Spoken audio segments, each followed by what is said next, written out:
Hello, my name is Sandra Gardner, and I'm a county court judge in the 14th Judicial District. I would like to discuss forcible entry and detainer, or FED, cases in county court. The law is found at 1340-101 at Sec of the Colorado Revised Statutes. The majority of FED cases are disputes between landlords and tenants, or lessors and lessees, and I'll be using these terms interchangeably.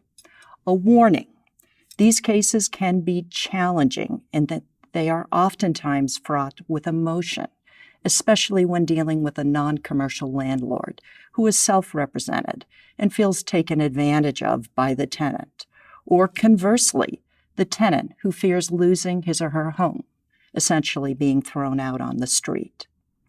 Remember, this is about people's property, people's businesses, and people's homes. It is important that you give each side the process which they are due.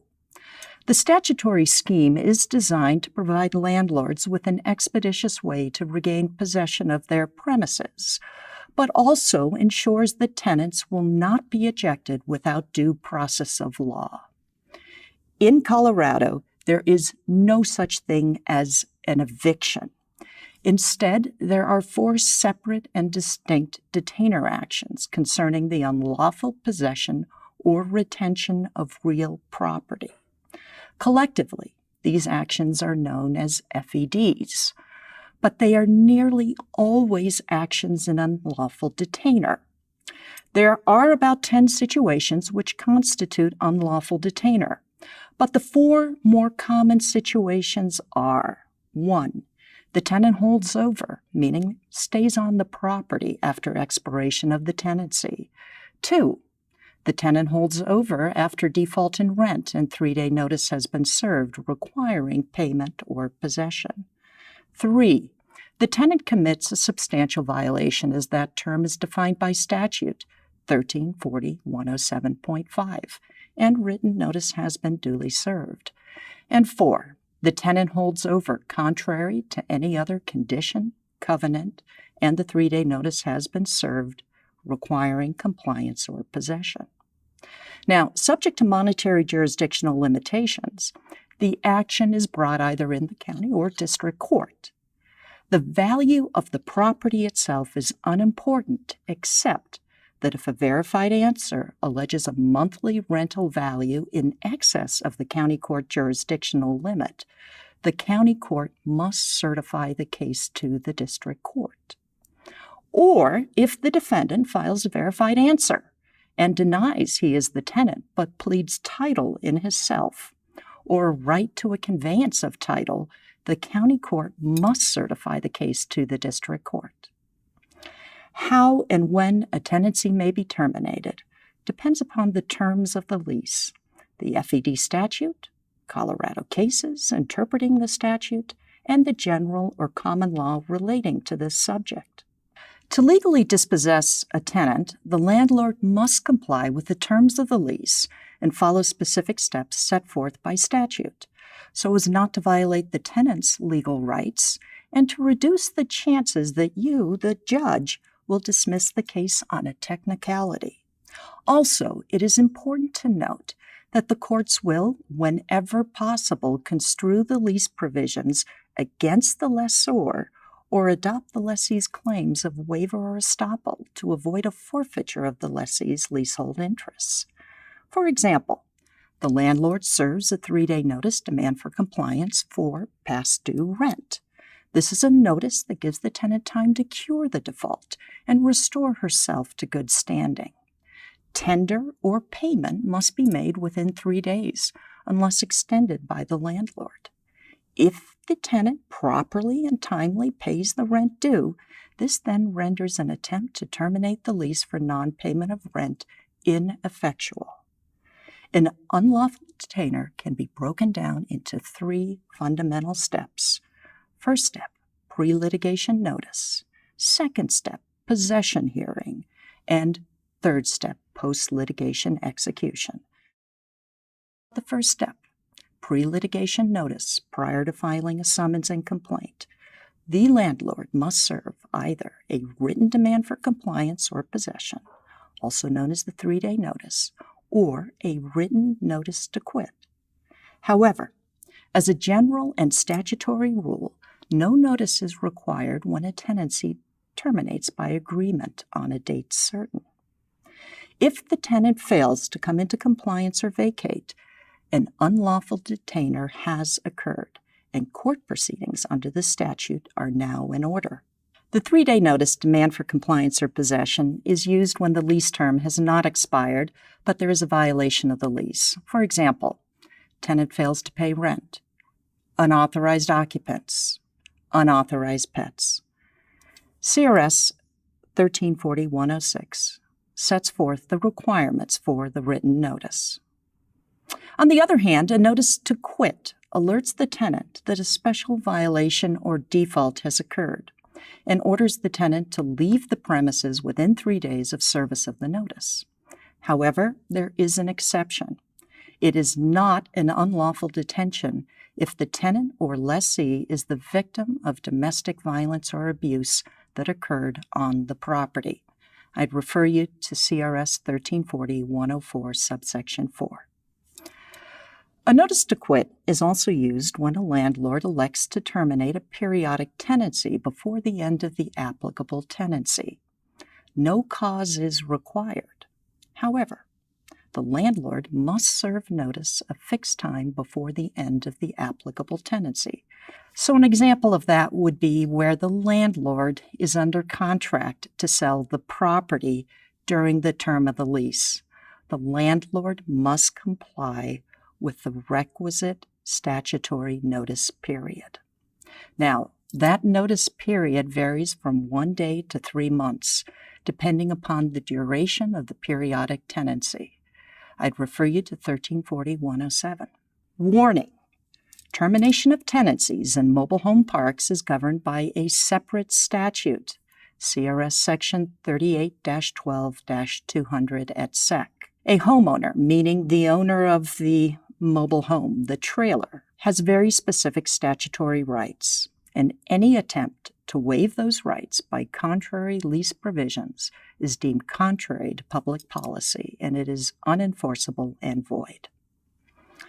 The landlord's termination of the lease agreement or eviction of the tenant relieves the tenant from all liabilities accruing in the future, including rent, unless the lease states otherwise. Service of the notice to quit or demand, the 3-day notice, is required and must be done before a lawsuit is initiated.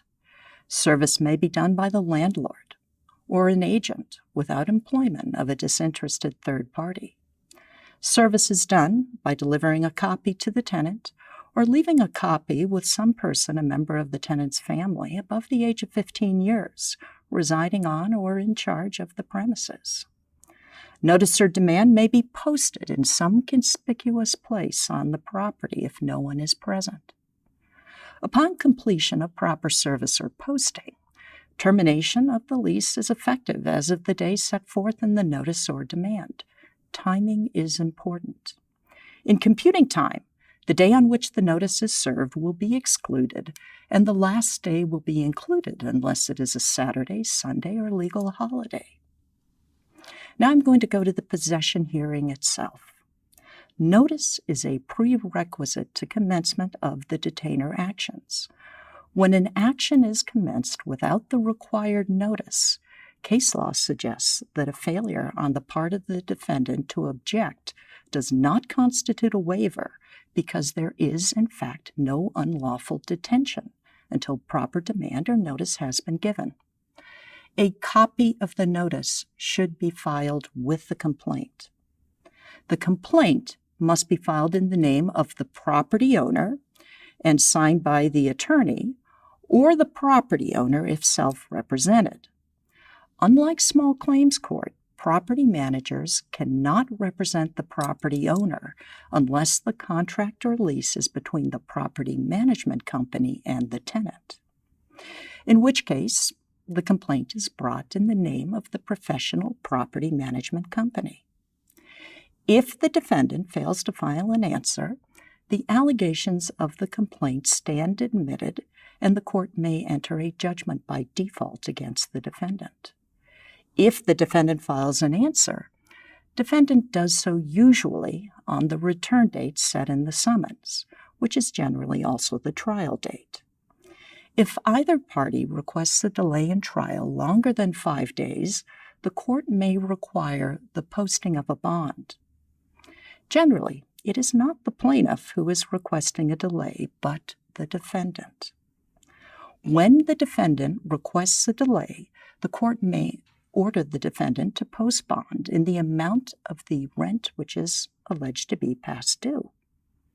If the defendant cannot post the bond, case law suggests that the remedy is not to default the tenant, but go forward with an immediate trial on the merits. Rarely will a party request a jury trial. However, either party may demand a jury trial on or before the appearance date in the summons. A jury trial is limited to legal issues. A possession hearing involves an equitable issue, so there is no right to a jury trial. If personal service has been obtained upon the defendant, the plaintiff may recover rent due to the date of termination of the lease, damages for the unlawful detention of the property after the date of lease termination, to the date the tenant surrenders the property, and actual injury to the property, together with judgment for possession and sometimes attorney's fees. A residential landlord or tenant can recover attorney fees only if the residential lease agreement provides for such an award. If service is by posting only, the court may only grant restitution of the premises. In order to award a judgment for possession, the court must make the following findings by a preponderance of the evidence. 1. The property must be located in your county. 2. Plaintiff must be the property owner or other individual identified as the landlord or lessor on the lease. 3. The lease agreement and/or provisions have been violated by the tenant. 4. A complying notice to quit or demand for possession or compliance was either personally served or posted. And 5. An unlawful detainer has occurred. The court will then order a writ of restitution, which is to issue in 48 hours. The writ itself will remain in effect for up to 49 days after issuance, after which time it automatically expires. If the tenant has been personally served with process, the court may also enter a judgment for money damages, or continue the matter for a later damages hearing once the landlord has had an opportunity to inspect the property. It is not uncommon to bifurcate the possession hearing and the damages hearing. In summary, this presentation has far from addressed the many potential issues which you may encounter in presiding over this type of case.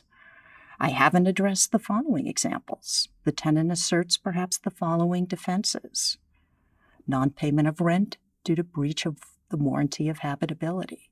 Perhaps there's been a constructive eviction or a breach of the covenant of quiet enjoyment. There is a wonderful and very accessible aid to the myriad of issues one might encounter, and that is Judge Tammy Green's Civil Bench Book, which you can find online. Finally, good luck.